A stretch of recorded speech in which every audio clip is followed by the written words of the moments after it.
지금 한국의 공장들에서는요, 정말 엄청난 변화가 일어나고 있습니다. 바로 인공지능과 로봇이 무서운 속도로 현장을 채우고 있는 건데요. 이건 단순히 기계를 몇 대 더 들여놓는 그런 수준의 이야기가 아닙니다. 거의 국가의 미래를 건 거대한 실험이라고 할 수 있죠. 오늘 이 시간에는 한국의 야심찬 로봇 혁명, 그 빛과 그림자를 함께 깊숙이 들여다보겠습니다. 혁명의 진원지. 세계 기술 산업의 정상에 있는 인물이 한국을 두고 한 말입니다. 이 한마디가 갖는 무게가 느껴지시나요?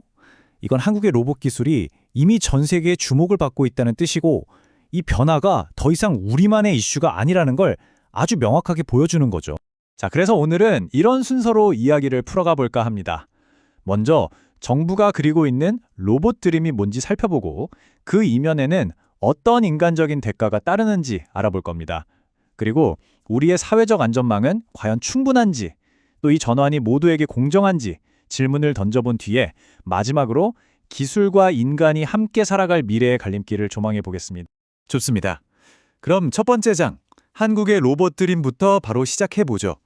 정부는 이 거대한 혁명을 이끌기 위해 어떤 계획을 세웠을까요? 그 중심에는 바로 MAX 전략이라는 게 있습니다. MX, 제조업 AI 전환 전략인데요. 목표가 아주 야심찹니다. 2027년까지 생산성을 무려 30% 이상 끌어올리겠다. 이 30%라는 숫자가 그냥 조금 나아지겠다가 아니라 글로벌 경쟁이 정말 치열하잖아요. 이 제조업의 판 자체를 AI와 로봇으로 완전히 뒤집어 버리겠다는 그런 국가적인 비전인 셈입니다. 근데 그 추진 속도가요, 정말 놀라울 정도입니다. 2024년에 처음 발표하고 불과 한 2년 만에 세계 무대에서 주목을 받았고요. 정부도 곧바로 현장을 찾아다니면서 힘을 실어주고 있죠.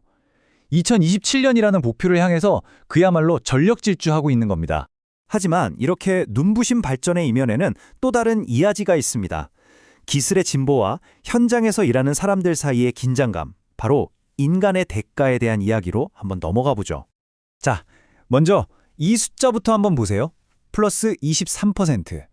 2025년 단 한 해 동안에만 제조업 현장에 로봇이 이렇게나 많이 늘었습니다.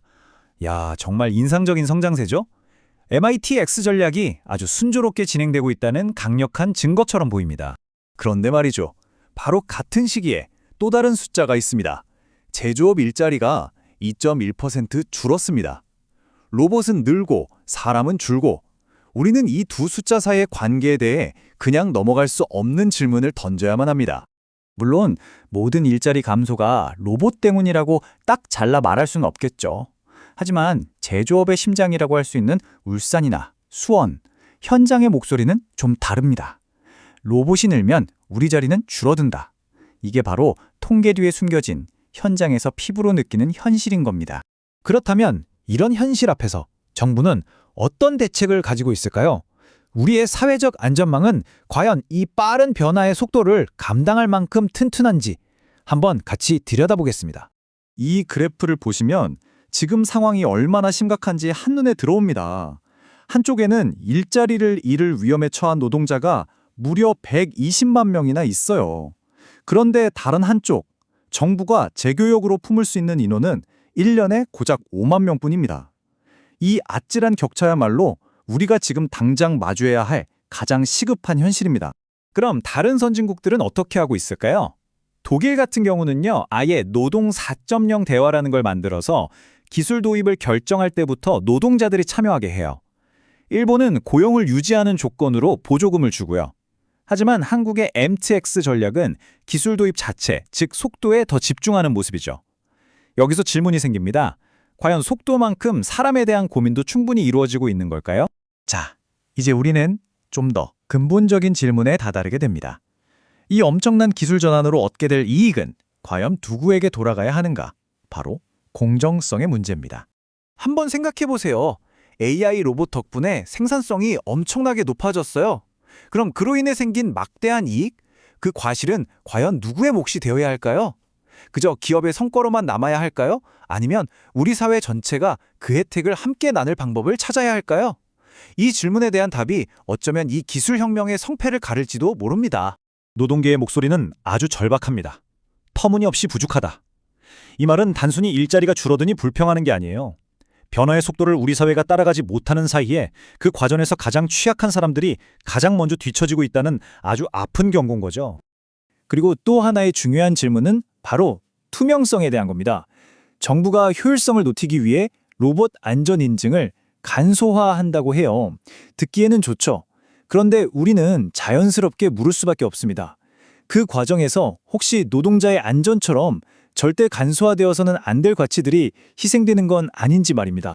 지금까지 살펴본 여러 관점들을 종합해보면 한국은 지금 정말 중요한 갈림길에 서 있다는 걸 알 수 있습니다. 기술과 인간이 어떻게 공존할 것인가에 대한 두 가지의 미래가 우리 앞에 놓여 있는 거죠. 바로 이 지점이 우리가 마주한 핵심 딜레마입니다. 로봇은 고령화 시대의 노동력 부족을 해결하고 국가 경쟁력을 높일 수 있는 명백한 해결책이 될 수 있어요. 하지만 동시에 충분한 사회적 준비가 없다면 기존의 노동자들을 밀어내고 불평등을 더 심화시키는 거대한 문제의 시작이 될 수도 있는 거죠. 결국 이 모든 것은 선택의 문제입니다. 기술 자체는 좋거나 나쁜 게 아니잖아요. 우리가 그 기술을 어떤 사회적 약속과 제도 안에서 활용하느냐에 따라 미래는 완전히 달라질 겁니다. 과연 한국은 모두를 위한 혁신을 이뤄낼 수 있을까요? 지금까지 House of Seven International에서 제작했습니다. 저는 선아이였습니다. This has been a House of Seven International production. This is Sun I signing off.